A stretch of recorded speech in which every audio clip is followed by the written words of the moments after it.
Hola a todos, gracias por estar acá. Voy a estar con esto porque vamos a grabar la charla, ¿ya? Entonces esta grabación no es para que me escuchen más fuerte ustedes, sino que para registrar el sonido. ¿Se escucha bien atrás? ¿Sí? Ya. Ya, súper.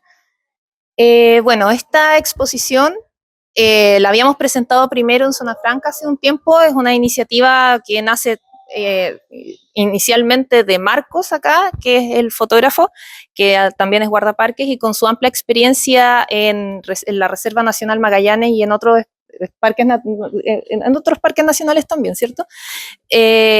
Ha logrado capturar la belleza de la naturaleza consulente de forma muy única, con su visión que guarda mucho respeto con la naturaleza. Pero también nace la interrogante para nosotros como de preguntarnos qué es la naturaleza o de abrir un poquito ese concepto y que deje de ser solamente este lugar que se va a visitar, como este lugar externo que existe en un afuera, ¿cierto?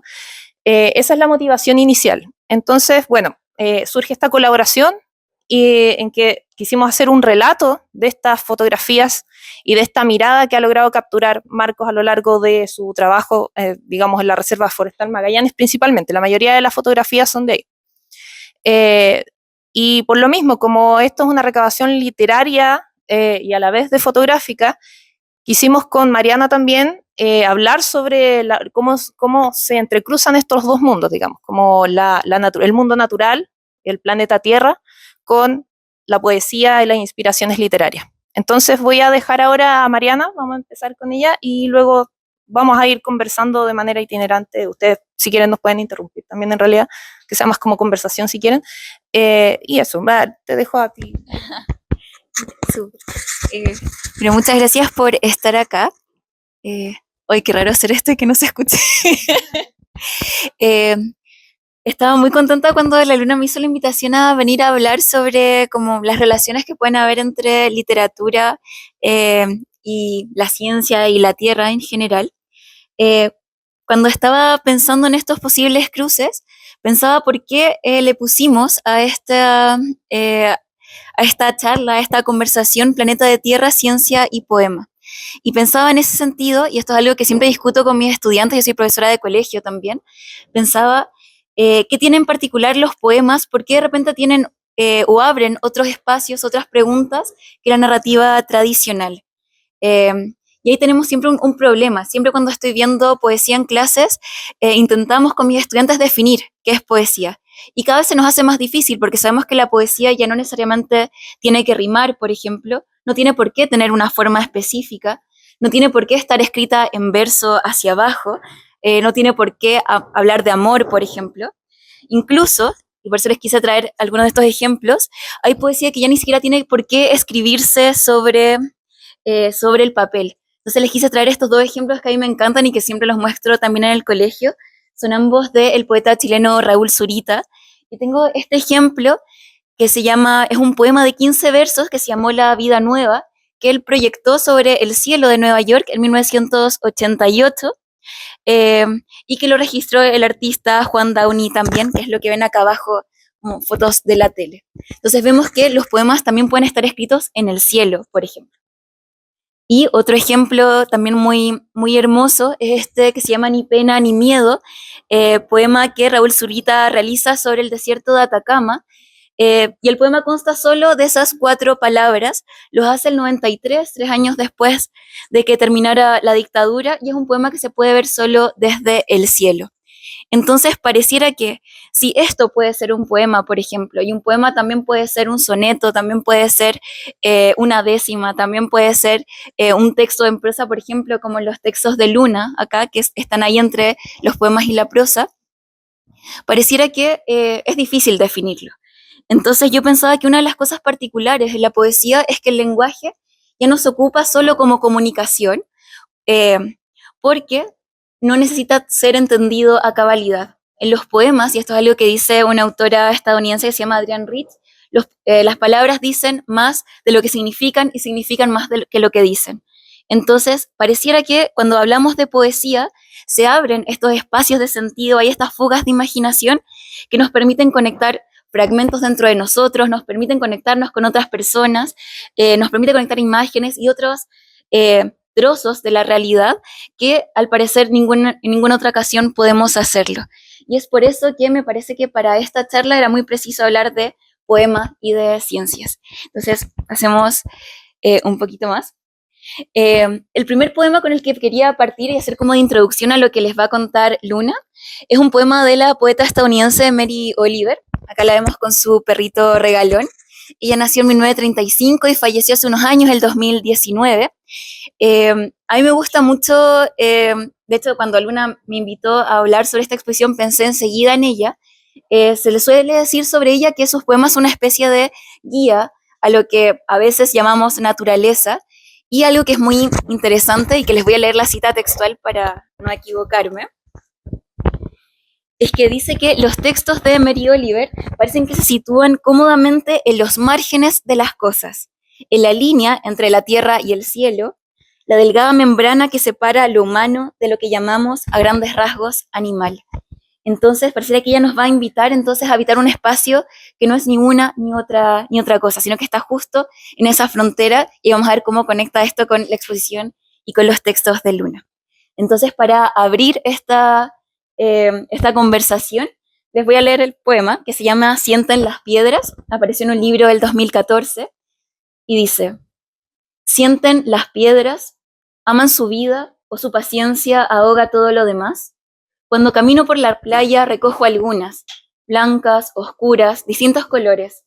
No te preocupes, digo, te voy a traer de vuelta, y lo hago.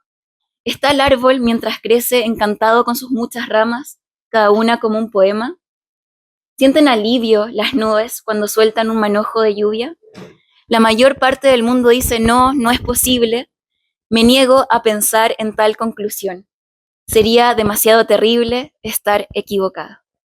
Entonces quiero dejar eso ahí resonando para que escuchemos a Luna. Gracias, Mariana. Permiso, me voy a cruzar. Dejar esto por acá. Bueno, tomando este poema que acaba de leer Mariana, hay una parte que quiero rescatar que es bueno, el tema central del poema, que es ¿sienten las piedras? La respuesta, obviamente, la que nos trae el impulso racional es decir que no, pero mi intención, en parte, con lo que les voy a exponer a continuación, es que la respuesta no es tan obvia, llegarnos a una situación en que nuestra forma de comprender las cosas no es tan universalizante como creemos, tal vez.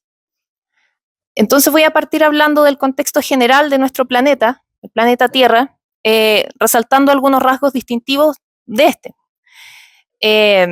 No les voy a hablar de que está compuesto del manto, el núcleo y de ese tipo de cosas muy técnicas, porque no es lo que creo que les va a hacer resonar nada en realidad, sino que quiero hablarles de las cosas que normalmente para nosotros pasan desapercibidas.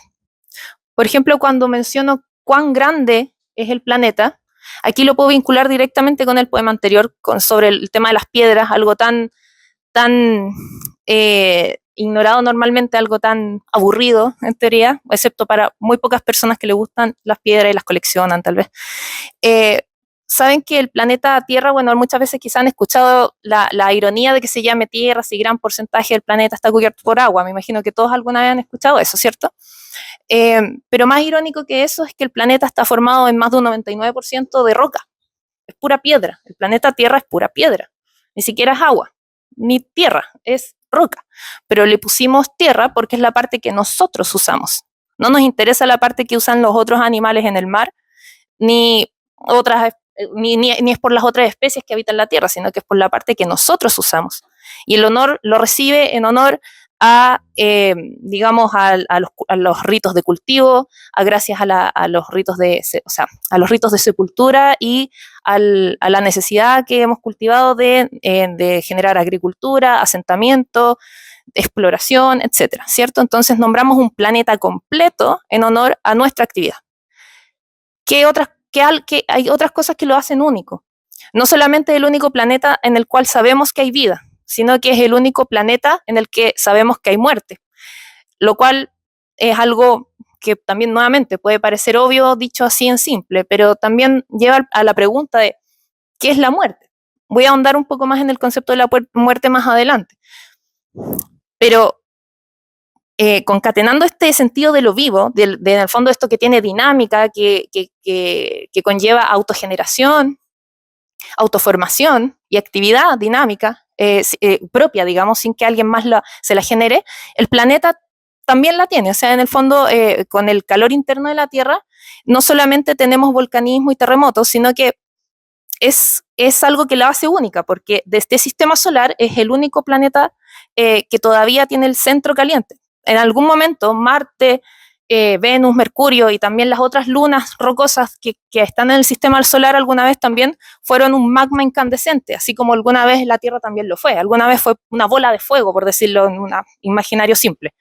Fue pura piedra fundida, siempre fue piedra. Y como es el planeta rocoso más grande del sistema solar, a diferencia de Saturno o Júpiter, que son planetas gaseosos, estamos hablando del planeta rocoso más grande, es el que más se ha demorado en enfriar. Entonces quiere decir que todavía está activo, mientras que Marte ya está seco, todos los otros están secos. ¿Ya? El único planeta, entre comillas, vivo, según nuestra lógica de lo que significa vida. Pero además, otra cosa que lo hace único, bueno, son muchas cosas las que lo hace único, pero otro rasgo como destacable es con respecto a cómo funciona la dinámica del universo. Por ejemplo, nosotros tendemos a concebirnos en un espacio tridimensional, en que yo avanzo hacia adelante, hacia el lado, hacia abajo, arriba, digamos. Tenemos como un X y Z en otros términos. Pero también nos movemos a lo largo del tiempo, ¿cierto? Y tendemos a pensar el pasado como algo que pertenece a ese eje imaginario del tiempo.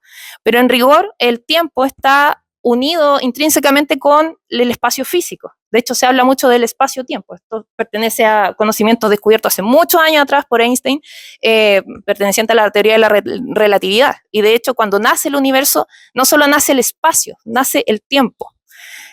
Entonces, de alguna manera, este espacio cuatridimensional en el que vivimos, que no logramos percibir como el tiempo, en el fondo, como otra dimensión, en el fondo, cada momento, cada posición, no solo mi posición en este momento, sino que yo, Luna, ahora a las, no sé, 7 y tanto de la tarde, es una coordenada.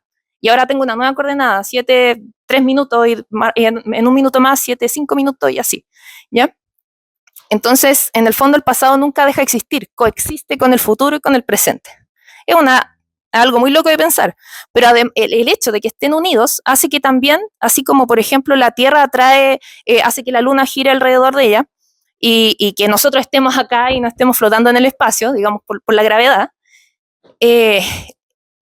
no es solo esta materia física la que está sometida a la fuerza de gravedad, sino que también el tiempo, porque están unidos. Entonces, una fuerza gravitatoria en específico hace que el tiempo se comporte de una manera determinada. El tiempo no pasa igual en la Tierra que en la Luna, que en el Sol, que en Saturno, que en un agujero negro. El tiempo es único en la Tierra. Entonces, es para preguntarse, entonces, ¿qué es el tiempo? ¿Qué estamos viviendo? ¿Qué es eso? Era el otro computador.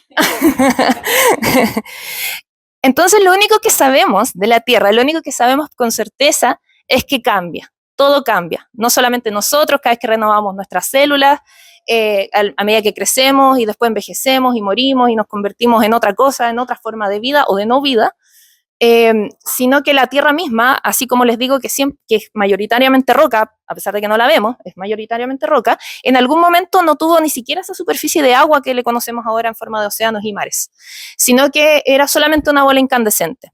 Entonces en algún momento la Tierra tenía otra apariencia, no es la apariencia que nosotros tenemos de ella en este momento. Pero aún así, la imagen que hoy día tenemos y los continentes que nosotros conocemos, hablar de Europa, de América, de los continentes y todas nuestras divisiones administrativas y continentales, y todos esos nombres que nosotros no sabemos y le asignamos una característica intrínseca, o cuando pensamos, no sé, en que no es que la gente de África es de tal manera o tal, esas asignaciones que hacemos de divisiones del mundo son también muy artificiosas, porque no solo por muchas razones quizás sociológicas, antropológicas, psicológicas, sino que también por un tema muy práctico. La Tierra cambia constantemente. En algún momento todos estos continentes estuvieron juntos. Entonces la apariencia de esta Tierra, incluso cuando ya tenía mar, era muy diferente. Entonces la Tierra cambia constantemente y lo va a seguir haciendo. Entonces, la imagen estática que tenemos de ella es un artificio, no es real. Dale. Y aquí, paso María.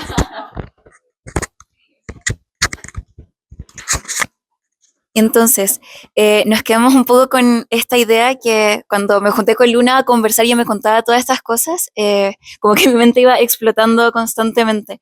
Ella me decía entonces que las placas tectónicas están en constante movimiento y claro, uno siempre tiende a pensar que las rocas son como lo más no vivo y no, es todo lo contrario. Este planeta entonces que es de roca se mueve constantemente y que nosotros, los seres humanos, nos empeñamos como en crear todos estos límites más o menos artificiosos.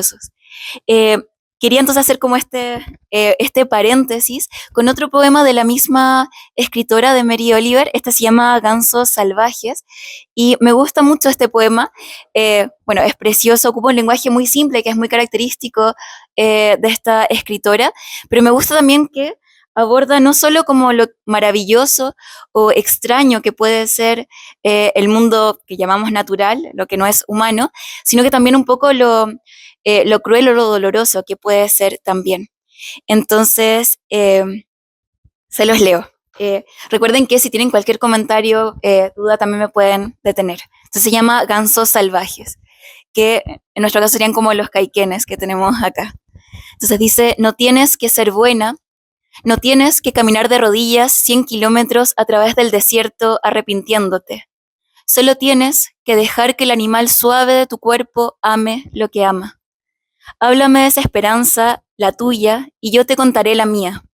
Mientras tanto, el mundo continúa.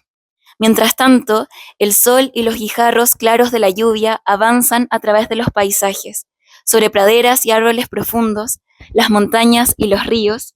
Mientras tanto, los gansos salvajes, altos en el aire limpio y azul, se dirigen nuevamente a casa. Quienquiera que seas, no importa cuán solitaria, el mundo se ofrece a tu imaginación. Te llama como los gansos salvajes, duros y apasionantes, una y otra vez anunciando tu lugar en la familia de las cosas. Este es un poema de un libro homónimo que apareció el 2004, o sea, hace 20 años atrás. Me gustaría entonces dejar resonando para lo que vamos a escuchar ahora de parte de Luna, esta idea de la familia de las cosas y cómo tendemos a crear estas divisiones que suelen ser arbitrarias y que son lo que nos permiten, en el fondo, vivir en comunidad, pero no en conjunto, o en realidad no tan en comunidad, pero no en conjunto con otras especies u otras formas de vida o de no vida.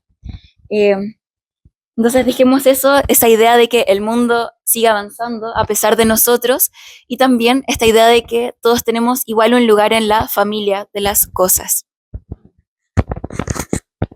Sí, bueno, antes de pararme a hablar, quería resaltar esa última oración antes de cambiar la diapositiva.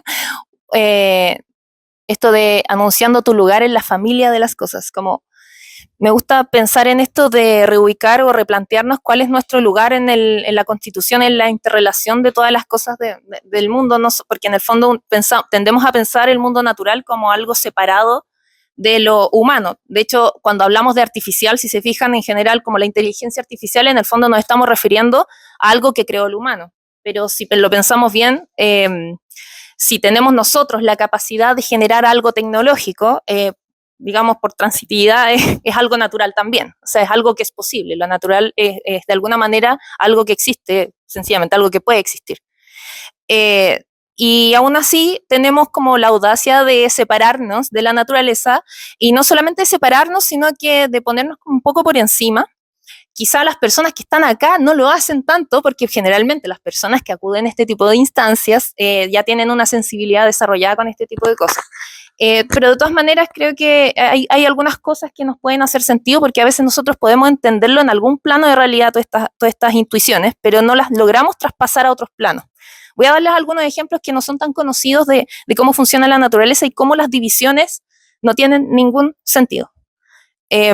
En el caso, por ejemplo, aquí quise poner el caso de la arena como un ejemplo de persistencia del cambio de las cosas y de cómo está todo interrelacionado y todo es continuo.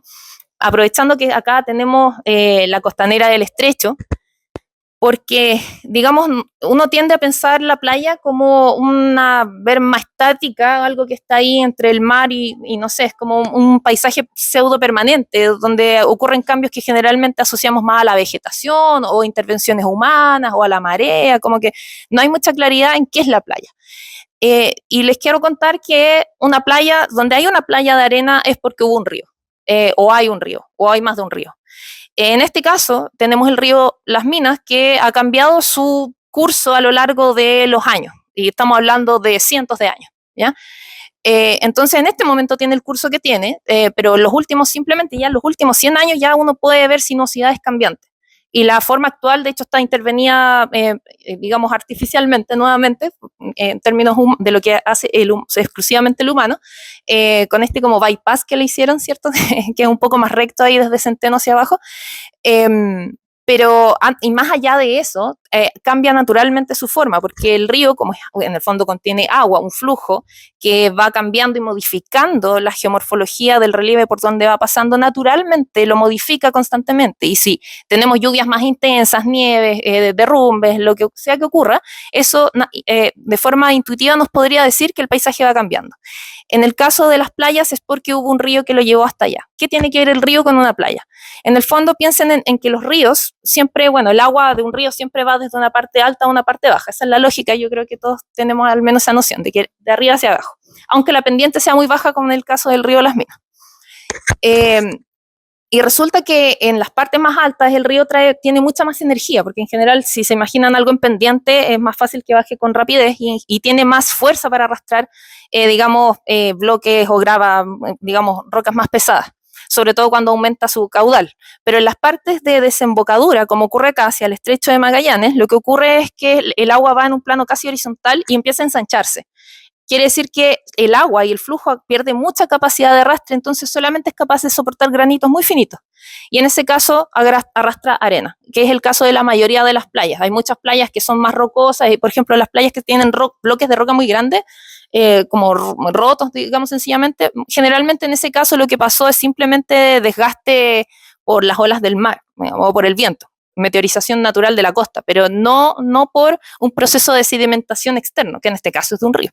Entonces ahora cuando miren el estrecho de Magallanes piensen eso, o sea, si se fijan, claro, la arena no solamente está distribuida en torno al río, pero es porque el río ha cambiado su forma y es porque no es el único río que hay a lo largo de toda la costa, ¿cierto? Así que, y hay un tema interesante con esto porque el río sigue trayendo cada vez más granos de arena, a su vez el viento vuela granos de arena, el mar arrastra granos de arena, y por tanto la playa tampoco es nunca la misma, porque siempre está cambiando su sedimento, como que el proceso de deposición de arena nunca empieza y nunca termina, no hay una línea divisoria en que esto empiece o termine, tampoco así la cantidad que existe. Es un proceso continuo en constante cambio. El paisaje cambia aunque no nos demos cuenta, más allá de lo que para nosotros es obvio como cambio. Por ejemplo, lo que les decía antes, si hay más vegetación quizá la vamos a notar, o si después la sacan toda, vamos a darnos cuenta, porque son cambios obvios a los registros que genera la mente, digamos, el ojo. Pero los cambios son mucho más profundos que eso. Ay, de nuevo se me olvidó. Entonces, bueno, asimismo, como los ríos van cambiando su ruta a lo largo del trayecto en el que van avanzando, también es como complejo delimitar el borde de un río por digamos, por el cauce exacto por el que lo vemos pasar, porque tiene crecidas a lo largo del tiempo, se le generan estos meandros que son estas formas como más cóncavas, y en el fondo los límites del río son difusos. Entonces nuevamente nos encontramos con otra característica natural de este tipo por dar un ejemplo de geomorfología natural que es cercana a nosotros, en que no existen los límites realmente. Y luego, cuando los ríos eventualmente se secan porque cambia la geomorfología de más arriba, por ejemplo, ya deja de haber el glaciar que se derretía, aportaba agua, o cambia el clima, o lo que sea, los ríos eventualmente se pueden secar en un lugar, de forma natural o no tan natural, entendiendo que lo artificial es porque es intervención humana.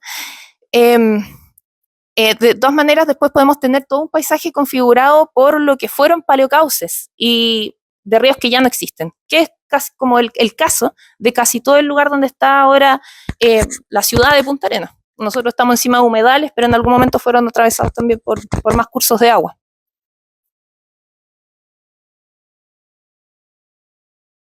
Y hay cambios que son menos notorios, que son, por ejemplo, atribuibles al cielo y al agua.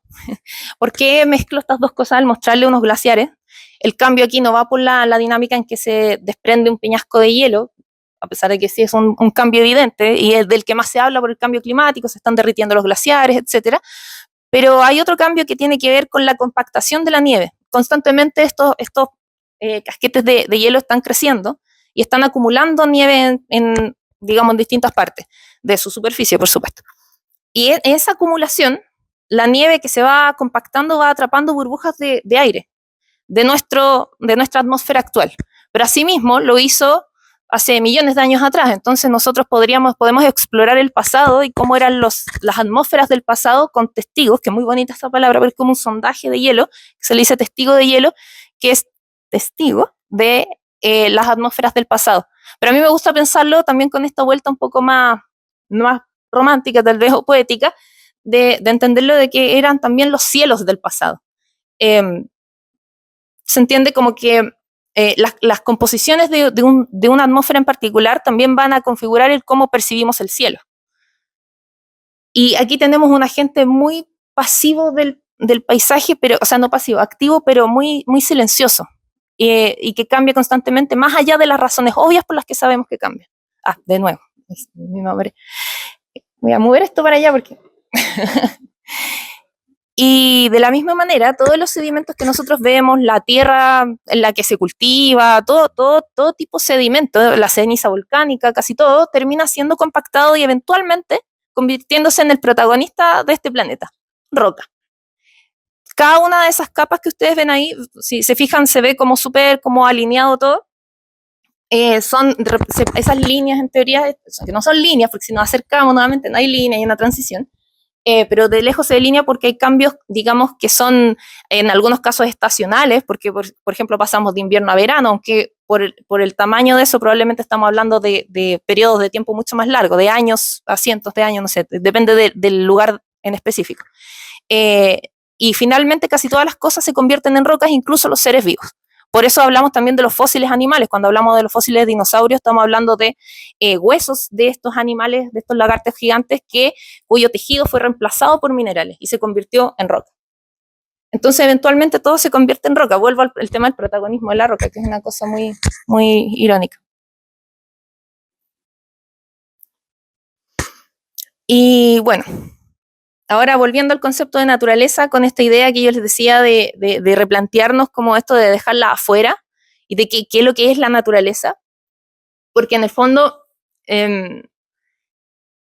no existe afuera de nosotros. Quiero recalcar esa idea, no existe afuera de nosotros, a pesar de que nosotros nos encerremos en paredes y tengamos el problema, tal vez este es el problema, que el lenguaje no nos permite separar más esa palabra, porque si no, ¿cómo nos referimos a lo que vemos en esa foto? Qué linda la que, no sé, ya el bosque. Nos quedamos cortos de palabras. Entonces, es entendible también que nos pase esto, pero también el lenguaje va cambiando y quizá con el tiempo lo vayamos modificando, porque en el fondo necesitamos empezar a aprender a tomar la naturaleza como algo que lo trasciende todo. De hecho, por definición, digamos, la naturaleza es este sistema interconectado de las cosas que existen de forma natural, sin intervención humana. O sea, esto es lo que existe, porque es, sencillamente. De hecho, desde Humboldt, no sé si alguien ha leído el libro de La invención de la naturaleza, pero en ese libro, bueno, se centra más en Humboldt en específico, pero la importancia de él y el título del libro tiene que ver con esto de la noción que él descubre o que plantea por primera vez o que se registra por primera vez, porque quizá alguien ya lo había pensado antes, pero en la interconexión de todas las partes que componen un sistema natural. Un árbol no es nada sin los hongos, y los hongos no son nada sin el suelo, y el suelo no es nada sin el agua, y etcétera, etcétera. De hecho, no tenemos suelo si no hay rocas, porque en parte dentro de lo que necesitas para un sustrato de suelo, aparte de la materia orgánica, necesitas que haya sedimento mineral, y el mineral no es otra cosa que roca meteorizada. Entonces, todo depende de todo, y nosotros dependemos enormemente de todo esto. María. Entonces, esta delimitación que hacemos de, por ejemplo, cuando vamos a una ciudad que es muy verde, decimos, ¡ay, qué rico, hay harta naturaleza! No solamente hacemos la asociación de lo natural a lo verde, sino que también la hacemos como bajo el subsuelo, porque bajo nosotros también hay naturaleza, y en el fondo nosotros, bueno, tenemos una forma de dividir los territorios en planos súper, digamos, cuadriculados, las divisiones administrativas que nos permiten habitar de una forma más ordenada, esa es la lógica que tiene, ¿cierto? Bajo la cual opera, pero en rigor, lamentablemente, se nos fue traspasando nuestra cosmovisión real del mundo, en que de verdad creemos entender que nuestro terreno de acá es diferente del terreno de más allá, siendo que estamos sometidos a los mismos procesos. Por eso quise también incluir esta imagen, porque en el fondo me gustó como es un esquema, obviamente, pero de los plegamientos que existen debajo de la corteza de todas las, nuevamente, rocas. Son las rocas las que en esta parte, que más cerca de la superficie, son más rígidas, es decir, que se quiebran más fácil, donde generalmente por estas mismas, como por ejemplo deslizamientos de una pared rocosa contra otra, tenemos sismos que son los más perceptibles cuando están cerca de la superficie. En profundidad también se dan en contacto de placas. Eso es todo otro tema, como dije, no quiero ponerme tan técnica, pero es interesante saber que todo el relieve lo tenemos gracias a un movimiento que es constante debajo de nuestros pies. De hecho, las montañas, la cordillera de los Andes siguen alzamiento. No la notamos mucho porque deben ser un par de centímetros al año, pero que compite con la erosión glaciar y la erosión del viento y del agua. Pero eso está en constante movimiento. La cordillera de los Andes no es la misma cordillera de los Andes que era el año pasado. Lo que pasa es que nuestros ojos, nuestra capacidad de percepción no es capaz de notarlo, que es una cordillera diferente. Y además tenemos cámaras magmáticas, que en el fondo son zonas en que la roca está a muy alta temperatura y por tanto está fundida. Están debajo de nuestros pies, a cientos de kilómetros muchas veces, pero cuando encuentran superficies como fáciles, o sea, como zonas de fractura fáciles donde ascienden, y generalmente es en los lugares donde tenemos volcanes. Y ascienden una y otra vez porque ya es un canal que se genera. Entonces al generar, por ejemplo, tenemos una emulsión, una expulsión de lava, y después tenemos otra y otra y una sobre otra, y eso es lo que va formando la forma cónica de los volcanes, de hecho. Y hasta que eventualmente se extingue. ¿Por qué? Porque la dinámica interna es la que cambia y el magma ya no necesita salir por ahí, entre comillas necesita, ¿cierto? Se va moviendo, todos estos sistemas se van desplazando y sale un volcán en otra parte.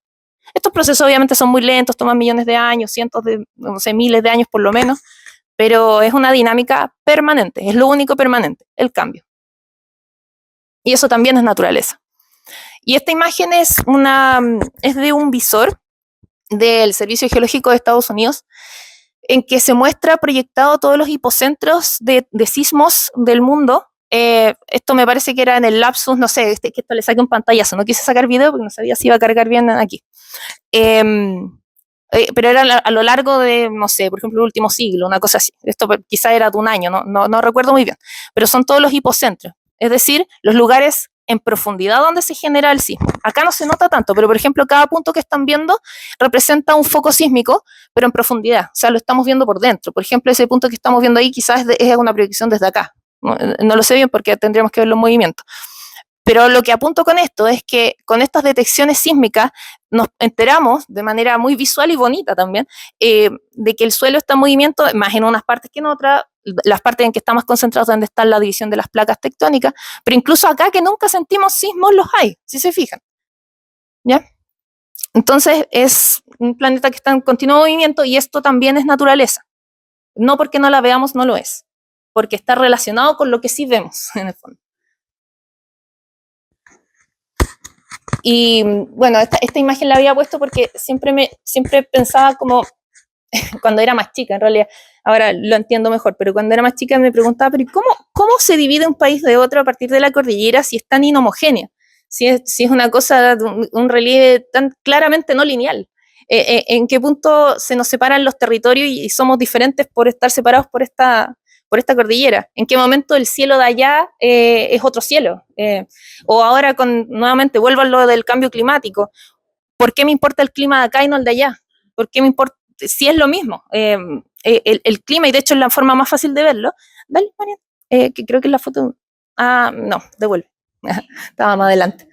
De hecho, con el tema del cambio climático, es con donde más es lo que más yo creo que dificulta la comprensión del cambio climático, porque cuando se habla de que, no sé, se están derritiendo los hielos, que hay olas de calor y qué sé yo, mucha gente en muchos territorios va a decir, oye, pero yo acá no he sentido nada, aquí no pasa nada. Y claro, porque en el fondo lo que es el cambio climático es un cambio de patrones en el clima global, no es no es en tu cielo y luego no está separado, es concatenado. Y los cambios son diversos y van a ir cambiando también, y las proyecciones no son tan claras tampoco. Solo se sabe que van a cambiar y que no van en nuestro favor, es todo lo que sabemos. Entonces aquí sentimos los días más cálidos, pero eso es muy probablemente un reflejo de esto mismo, de los cambios de patrones de clima. Y otro aspecto de la naturaleza muy ignorado tiene que ver con los materiales que usamos y que nos rodean. En el fondo, aquí, bueno, ya no quiero ir a dar como un relato de todos los metales que usamos y por qué la minería es útil y qué sé yo, hacer un hincapié en el hecho de que, por ejemplo, no sé, este notebook o el celular que tienen todos en sus manos, en el bolsillo, está hecho con decenas de metales que probablemente la mayoría aquí desconoce. Yo los desconozco también, yo no trabajo en minería, así que soy geóloga, pero no trabajo en minería. Y ahí son unas, no sé, eso, decenas de metales que desconocemos. Uno, ¿cuáles son? ¿Cómo se ven en su forma natural? ¿De dónde fueron extraídos? ¿Quiénes los extrajeron? ¿En qué condiciones las extrajeron? ¿A qué costo las extrajeron? ¿Cuánto queda? ¿Cuánto más vamos a necesitar? ¿Hasta cuándo? No tenemos idea. Y eso solamente con un celular. O sea, imagínense con todo lo que nos rodea. Y los materiales de la tierra los usamos para todo. Hasta, por ejemplo, el talco que usan muchos polvos de maquillaje. El talco es un mineral, una roca que se extrae. Lo usamos para todo. Hasta para los materiales que son el insumo de la generación del plástico. Por más que el plástico sea un proceso químico que genera el ser humano, todos los insumos son extraídos de la tierra. Entonces, para entender y llevar adelante una discusión que tenga que ver con sustentabilidad o lo que sea, antes de ponernos en un bando, hay que tener en consideración todo lo que desconocemos, que sí o sí es mucho más de lo que conocemos.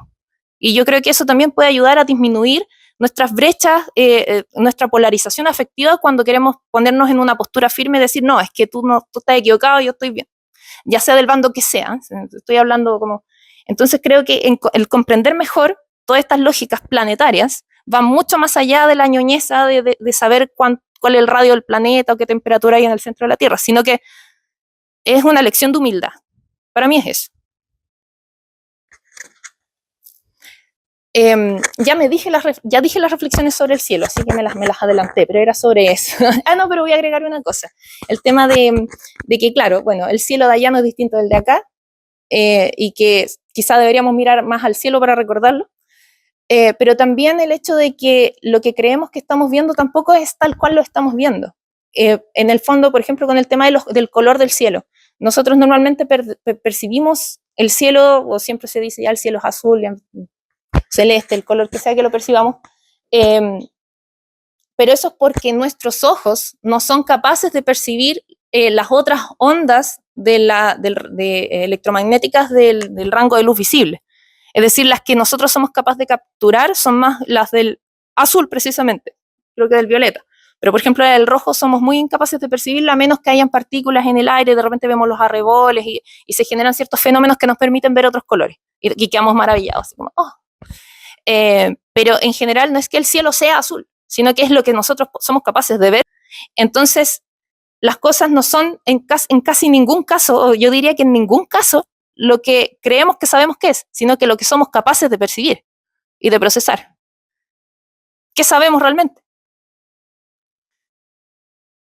Esta lámina, hay un libro asegurado y que lo pueda elegir quien me diga qué es, que no sea geólogo, porque hay un geólogo por acá. ¿Alguien adivinará? ¿Alguien se atreve a achúntenle nomás si quieren? Si se equivocan, da lo mismo. ¿Qué significaría eso? ¿Microscópica, lupa? Andan, ya. Ya, ustedes tres pueden elegir libros. Son los primeros en elegir libros. Si es un corte, se le dice corte transparente de roca. En el fondo se lamina la roca con un grosor de 3 micrones de espesor, una cosa que no veríamos nada. Esto se ponen unas láminas, se cubre con resina, se mira en el microscopio y con luz polarizada nosotros podemos ver, distinguir las propiedades ópticas que tienen los minerales. Esta imagen la puse porque, bueno, yo amo la petrografía, en realidad me encanta la petrología en general, que es el estudio de las rocas, ya creo que quedó un poco claro. Es que nadie las valora, a nadie le gusta, pero yo le veo todo un tema demasiado invisible e importante. En este caso, bueno, voy a señalar solamente lo que es más fácil de señalar acá, que son los colores más blancos, ¿ya? Esos colores blancos son cuarzo. El cuarzo es uno de los minerales, si es que no el más abundante de la corteza terrestre. De la corteza, no del planeta, de la corteza. O sea, solamente la parte que nosotros con suerte exploramos. Con suerte. Y es muy conocido el cuarzo. Ay, creo que apagué el micrófono. ¿No? Ah, no, no sé. Ya, bueno. Voy a quedarme cerca de esto por si acaso lo apagué. Una cosa, se me pasan mucho esas cosas. Ya. ¿Por qué lo quería destacar? Por eso, porque en general el cuarzo para la mayoría de la gente son estos cristales bonitos que les gusta tener en su casa, o las geodas, la amatista, ¿cierto? Se le atribuyen propiedades como que tienen ciertas energías, etcétera. Más allá de discutir o no, de si existen esas energías, si tienen esas influencias, quiero ir a algo que nadie habla. El cuarzo, en su forma más habitual, es súper ordinario. O sea, es una cuestión que nadie miraría. Todos la pasarían por alto.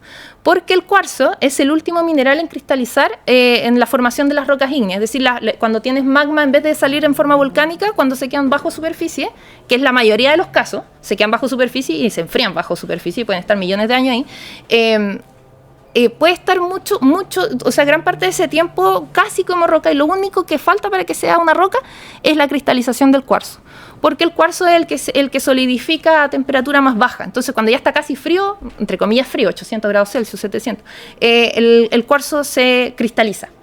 Pero ¿qué pasa? Como todos los otros cristales ya se formaron, que son por ejemplo, esas tablitas que se ven ahí, el hecho de que se vean como tablitas quiere decir que tuvieron mucho tiempo para tener una forma ordenada. En cambio, el cuarzo crece en el espacio que quedó. Crece en los intersticios. Ya, en pan de bollo, ¿no? El nombre de la exposición. Crece en los intersticios y agarra la forma que sea que quede. Y esa es la forma más común del cuarzo, del mineral más popular de este planeta, que lo llamamos, como decía, citrino, amatista, ahumado, y que no sé, que hay que enterrarlo, y que genera cosas, y que no sé qué, pero el cuarzo está en todas partes. De hecho, casi toda la arena de la playa es cuarzo. Yo les diría que la mitad de esa arena es cuarzo, por su composición, por el sílice. El sílice es lo más común en la corteza de la Tierra. Entonces, incluso las cosas más ordinarias nacen ordinarias entre comillas, me refiero a ordinarias por ignoradas, tal vez, como por comunes, por poco llamativas, como una piedra. Crecen en los intersticios y no se demora, no termina de formarse de un segundo a otro, aunque nosotros datemos la roca y digamos que no, esta roca tiene 6 millones de años. Sí y no, porque en realidad es un rango la datación, pero además de eso, ¿en qué minuto termina de ser roca? Pero la misma pregunta podría hacerse como para una persona: ¿cuándo uno empieza a ser persona? ¿Cuándo empieza la muerte también? ¿Cuando perdemos la conciencia o cuando la última célula del cuerpo dejó de funcionar? ¿Dónde está la línea? No existe. Y lo mismo con las extinciones. Bueno, se habla mucho de la posible extinción de la humanidad y he visto que hay mucha una dualidad entre el miedo que eso genera y por otra parte se juega con que ojalá que pase pronto. Como que están las dos posturas. Pero la extinción, me gusta hablar de esto porque es una noción que no se tiene muy clara. Más allá de que una especie deje de existir, cuando hablamos de la extinción, por ejemplo, de los dinosaurios, como en el caso de la foto, que son animales jurásicos esos de la foto, no me acuerdo el nombre, en el fondo la extinción no es inmediata. No es que los dinosaurios se extinguieron hace 66 millones de años, 65 millones de años, sino que empezaron a extinguirse hace más o menos 66 millones de años y terminaron de extinguirse más o menos 65 millones de años. Estuvieron como 1 millón de años extinguiéndose, ¿ya? Y es porque no es como que cayó un meteorito y ¡pa! Caput, se murieron todos, sino que lo que pasó es que se enrareció totalmente la atmósfera, empezaron a morir las especies vegetales, muchas especies animales, entonces la cadena trófica se vio afectada, no podían seguirse alimentando, y los animales más afectados eran los más grandes, los lagartos grandes, los que nosotros llamamos dinosaurios, porque en realidad el clado taxonómico, o sea, la categoría oficial es dinosauria, y dentro de eso está también la rama de las aves, es decir, en rigor los dinosaurios siguen existiendo en las aves. Entonces, tenemos que la especie, o sea, no especie, el clado animal, la clase animal más no es clase, no sé cómo decir, categoría animal más predominante de la historia de la Tierra, probablemente ha sido los dinosaurios, no nosotros, ni por lejos. O sea, si descontamos a las aves, estuvieron por lo menos 200 millones de años sobre el planeta. ¿Nosotros cuánto llevamos? Depende del punto de vista antropológico, llevamos que 1 millón, o 10.000, o 23.000, depende de la fuente que consultemos. Y como nuestras características actuales, civilizatorias, de las cuales estamos tan orgullosos, llevamos pocas miles. Si es que, de hecho, de las que estamos más orgullosos, llevamos 10 años con esta vida tecnológica. Entonces, especie dominante, ¿según quién? Además, cuando hablamos que se extinguieron los dinosaurios, se extinguieron muchas, como digo, es un clado, o sea, era dinosaurios, se extinguieron un montón de especies. Es como de que un análogo taxonómico en nuestro caso, es como que se extinguieran todos los animales con placenta. Sí, es como ese el caso. O sea, si nosotros no extinguimos los humanos, como que se hubiera extinguido el tiranosaurio Rex, como solo un dinosaurio. Así que, bueno, ya estoy llegando con la parte más, entre comillas, técnica, porque me fui un poco en la filosófica, pero más a su fin, con la reflexión sobre los bosques y los árboles, y la muerte, en realidad, porque en el caso de los árboles también existe esta imagen. Me encanta cuando estoy en el bosque y mirar hacia el cielo, como estos espacios, como se les dice, ríos no me acuerdo cómo se les ríos de cielo, puede ser, entre las copas de los árboles, que por lo que entiendo es un sistema que tienen entre árboles como súper óptimo para recibir más luz y que haya un flujo del aire con otras partículas que lo ayudan. No lo sé muy bien las características, pero es un sistema de autorregulación súper sofisticado, y existe en la medida que los árboles conviven como bosque. No, un árbol solo no es, o sea, ¿qué es lo que se muere cuando se muere algo? ¿Se muere el bosque, se muere el árbol o se muere el bosque? ¿Cuál es el ser vivo? ¿Dónde lo delimitamos? Quizás nosotros pensamos en el árbol como ser vivo porque es una unicidad de ser vivo, así como nos identificamos nosotros, porque en el fondo todo lo nombramos en función de cómo nos vemos nosotros, y como nosotros nos percibimos como individuales, quizás vemos el árbol como un individuo porque está solo, como vemos como uno, pero quizás el ser vivo es todo el bosque. A lo que voy es que nuestras concepciones son muy artificiosas, probablemente están muy equivocadas, pero también me pregunto si existen las correctas. Yo creo que la lección, más que buscar las respuestas correctas, es mantener como una apertura en estas líneas divisorias que no existen realmente. Y por eso la exposición que está allá, que quizá ahora la van a apreciar con otro sentido, es abrir estas líneas divisorias y entrar en el intersticio, donde realmente ocurren las cosas, donde está realmente la naturaleza de las cosas. Y me da con cambiar aquí. Sí, parece, pero no me acuerdo qué es lo que iba a decir. A ver. Voy con el poema y después. Ya, dale, sí. No sé qué más iba a decir.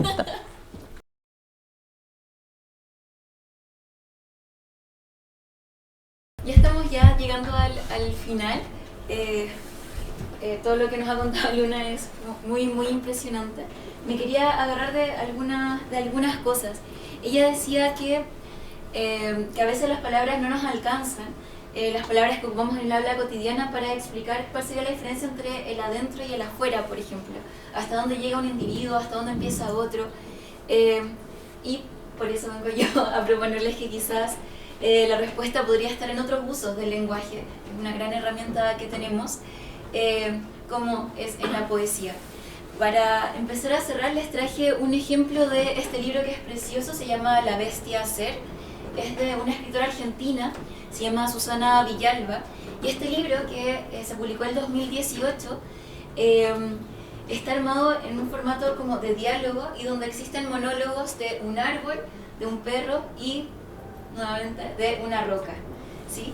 Y ahí no sabemos si es un solo perro, si son todos los perros, o un solo árbol, o todos los árboles, o una sola roca y todas las rocas.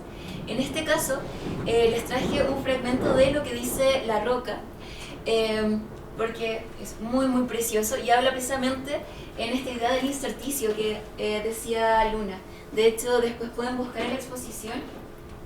No está con tus textos. ¿La exposición? Sí, están abajo. Ya, súper. Ahí pueden buscar en los textos.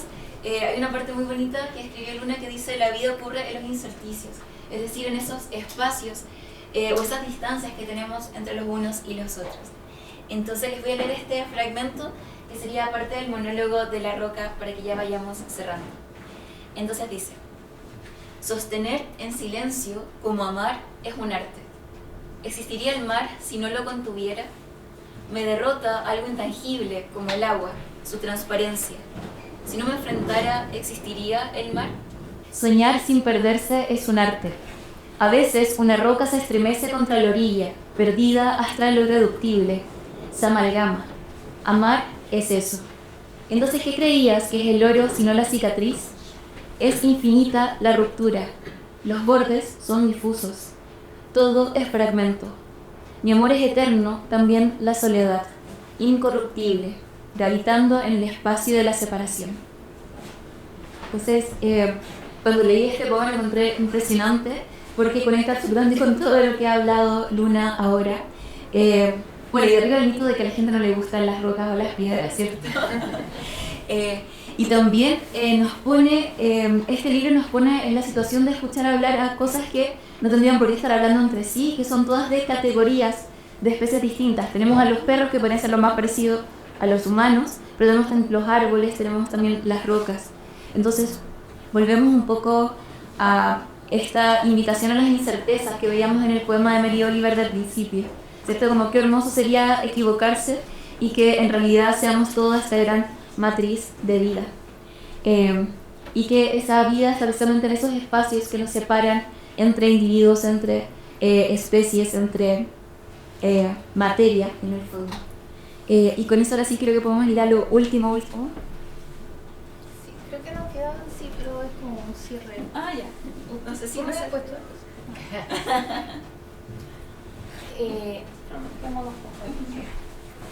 Y bueno, cierro con la primera imagen de la exposición. Esta foto, bueno, como anécdota les cuento que cuando quedamos de acuerdo con Marcos de hacer un proyecto colaborativo entre la fotografía y una escritura, yo dije, sí, obvio, porque me motiva a escribir, no sé ya, pero cuando me enfrenté a su fotografía, quedé en blanco, porque, bueno, una porque son 32 y tenía que escribir un relato y también, pero también tratar de capturar lo que yo sé que Marcos ve de la naturaleza. Yo tuve como la suerte de trabajar con Marcos en CONAF, entonces conocí cómo él se relaciona con su entorno, y en general pasa mucho con los guardaparques, tienen una relación como, es como si fueran parte del bosque, no sé, una relación que la mayoría de nosotros desconoce honestamente, incluso yo creo que la gente que hace trekking, qué sé yo, porque eso es más ocasional. Aquí estamos hablando de personas que están quizá más en el bosque que en su propia casa, no lo sé. Entonces, tratar de captar esa forma de verlo y la sensibilidad con la que te puede afectar que entren personas a hacer deterioro, a hacer fogatas, pero descuidadas, digamos, o los motos, que la gente entra con las motos, o sea, todos los juicios que pueden haber en este sistema boscoso. Es muy triste cuando tú lo único que quieres es cuidar este espacio y te das cuenta de cómo están interconectadas todas las especies que ahí habitan. Es un genuino amor, en el fondo la otra vez escuché, no me acuerdo, de quién, bueno, referencia anónima, quizá lo han escuchado, que uno puede amar algo que no conoces. Yo no sé si eso es tan tajante, no creo nada tajante si se han dado cuenta, pero es una buena aproximación tal vez a entender el amor, cómo puedes amar algo que no conoces, cómo puedes decir que amas algo que si no sabes cómo realmente es en su matriz. Entonces, para tratar de captar la imagen de Marcos, me encerré un fin de semana con música así como tratando de tocar la fibra de conexión con la naturaleza, y de eso salieron los escritos. Y el punto de partida fue esta foto, que él me pidió que partiera con esta foto, porque en el fondo hay, si se fijan, igual que en un toque nostálgico que tiene que ver con esta ilusión en parte como de mirar que la naturaleza está afuera de la ventana. Es como que como esta separación. O sea, esto como yo lo veo, tú si quieres después dices tus palabras, ¿ya? Yo aquí la interpretación es libre, pero yo lo veía como, y que es la única foto en blanco y negro también, como esto que artificialmente separa el afuera de una adentro. Y también lo llevé a la idea de los turistas que van y muchas veces como que están más pendientes de sacar fotos, a veces meten más ruido de lo que están, como que no están realmente conectándose, sea lo que sea conectar, con el espacio en el que están. Y tampoco quiero pensar en que las personas que se comportan así tienen una culpa en eso, si la mayoría termina al final tratando de escapar de la cotidianidad y de un sistema, de una rutina que te atrapa, o sea, es súper difícil no comportarse de otra forma. Entonces, creo que por eso es el punto de partida, porque partimos desde adentro hacia afuera, tratando y terminando por abrir esta división. Ese es el objetivo de la exposición hacia el interjuicio. Así que, bueno, yo sé que algunos ya alcanzaron a leer algo, pero los que no, o quienes quieran dar una relectura después de esta charla, bienvenidos y muchas gracias por estar acá. No sé si quieren decir algo más o tú, Marco. No quiere hablar.